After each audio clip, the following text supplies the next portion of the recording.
Hi everyone, it's Helen here and thank you for joining me in today's video. So this is a cute tiny little treat box. It's going to be absolutely perfect for trick-or-treating or popping in some little treats there. You can add them to plates for your guests. These are absolutely perfect even for teachers' gifts. So this is an all-in-one box, so you only need one small place where you need to add glue, and the bottom tucks in nicely, and we also have this top bow feature here that just tucks in.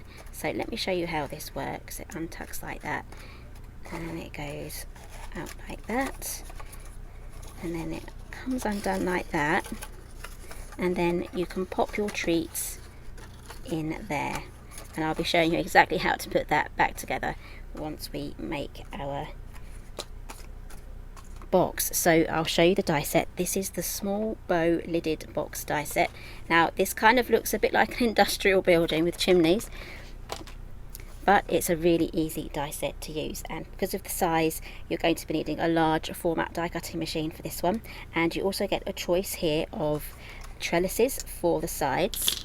So here we go. So you'd cut it out first from the rectangle and then you would choose your side. So we have there with this one here with the leaves, and this one here I have popped this into the die. So I've run it through first, so I have my card shape for the box, and then I run it through again with this. I wouldn't run it through together because this is quite an intricate die, so all the pressure needs to go onto this die as you run it through.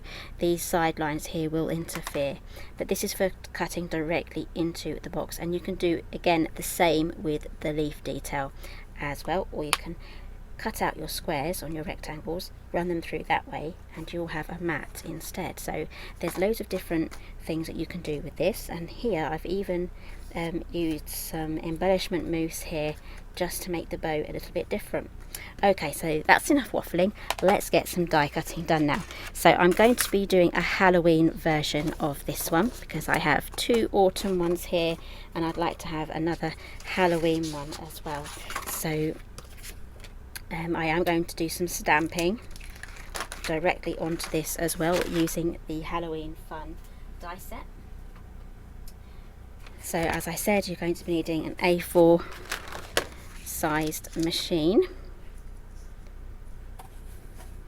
Okay, so let's run that through.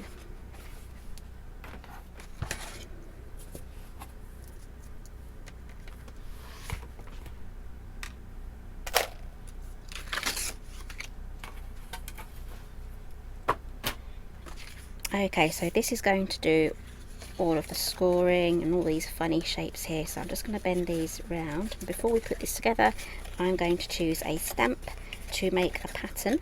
Alternatively, if you have some Halloween patterned paper, you can use that on this as well. Just do the whole thing out of the patterned paper. So here is the die set. So this is the Halloween Fun stamp set. This is the matching die set. It comes as a bundle. It'll come with a belly band and it's kept together. So these are the outlines for all of these stamps, so you can really have a lot of fun with this. So on this one here I used the spider web, so I'm thinking I may just go ahead and use the spooky tree. Again, there's loads of smaller images here that you can use. This little cat is actually really cute. Maybe I'll just do the cat. Yeah, I've changed my mind. I'm gonna do the cat. Let's get that one out. It just means I've got to stamp it a little bit more. Okay, so I'm going to be using some VersaFine in black onyx. I love this one. I'm going to use a piece of paper under there, I think, so I won't have to clean my mats.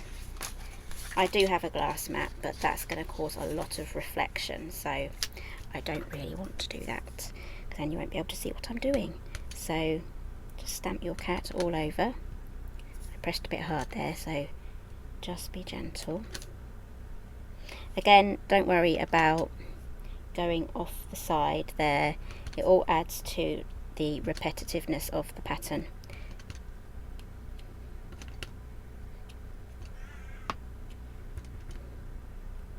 And again, I'm stamping here because you will see these flaps once the box is open. Can you hear the crows? They've suddenly started to be quite noisy.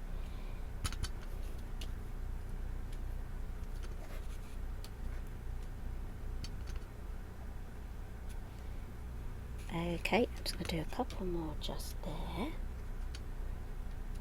There we go. This is a really good way to make your own patterned paper, especially if you have Halloween stamps and you don't have Halloween paper. This is absolutely perfect to do that. Again, you can colour those in as well, but I'm going to have all of the cool detail for when I add some more decorations. Okay, so all the only glue I have to add is onto this little tab here. Really easy.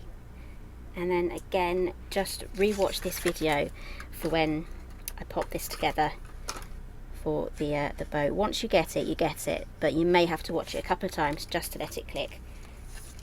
But that's what's so great about these videos, you can just play them back as much as you want. Okay, so for this bottom here, what we do is we pop in at the side one the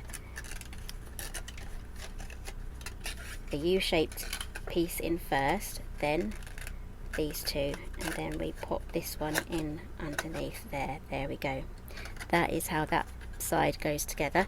So let's pop these tabs in here. Okay, so we have a series here of slots. So we have slots towards the middle, slots at the top. So the ones in the middle are the ones that join together first. So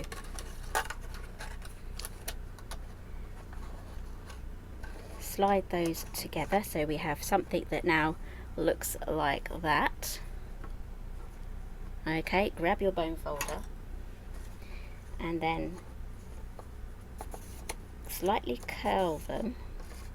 Now this bit here is a bit fragile, so be careful around about that area.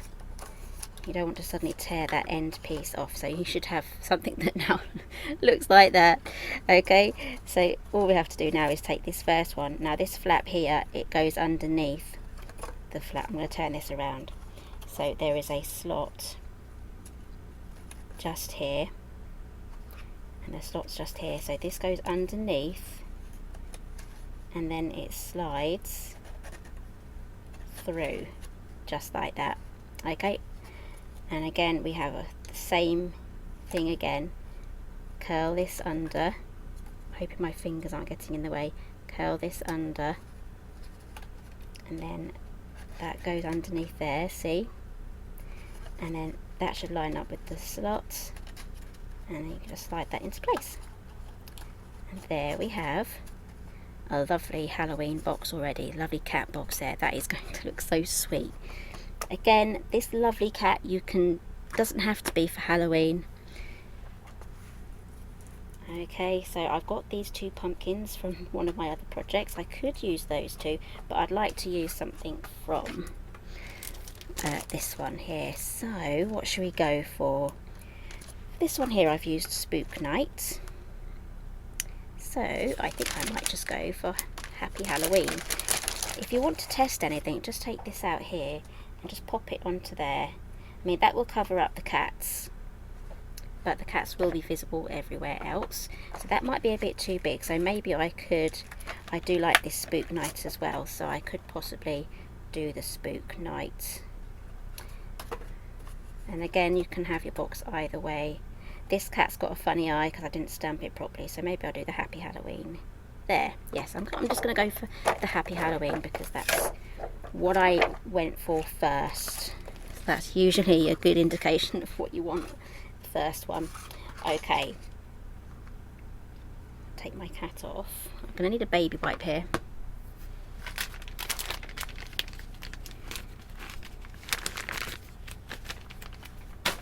Now I should have used a smaller ink block for that cat. I'll tidy up the cat as well, and then we can put the cat away. Let me put everything else away. Okay, keep baby wipe away from project. I've done that too. I've got a soggy project because I put it on the baby wipe. I'm sure we've all done that. Okay, I'm going to have to go sideways or diagonal for this. There we go. And I'm going to stamp that on after I've die cut the shape. So here is the matching die set. Again, this comes as a bundle because they go together. Okay.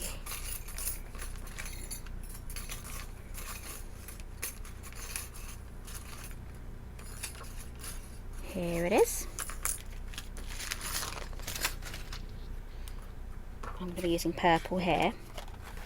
And for the cardstocks, I'll do my best to list those down below. Both of these, the green and the purple, they're both from Creative Expressions from the Foundations card range. They're around about 220 GSM and they're just perfect for die cutting and stamping on. So yes, they've quickly become one of my favourite cardstocks. If I can get this off, there we go.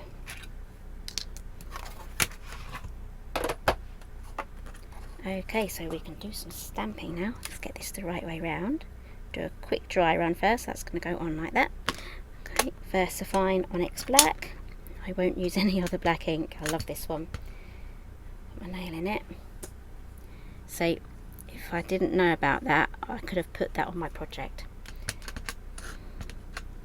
Sometimes I don't notice these things and sometimes I do. So it's awfully good when I do notice that, because then I can just wipe it off. Now I should have used my foam mat to stamp on there because a little bit is missing there, but that's fine, we can live with that. What I'm going to do is pop that on there. So use a foam pad.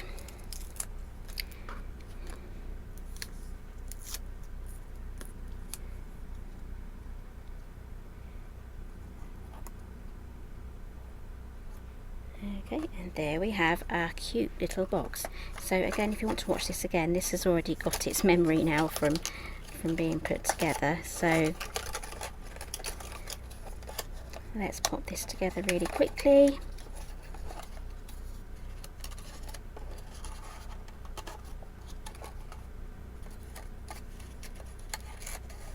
There we go. We have two beautiful Halloween treat boxes. They are so lovely. And then we have some really cute, adorable autumn themed gift boxes, and again this will look really good in a rainbow colour for someone's birthday as well. Perfect for Christmas too. So if you make this one, I would love for you to join my group and share your pictures for me. I will leave the details at the end of the video and a link for that down below. That's my Facebook group, and I love to see all of your beautiful makes there. I get so many ideas from some of your makes as well, so thank you very much if you've already been sharing stuff. So thank you very much for joining me today. Everything that I've used today will be linked down below, and I'll see you again next time.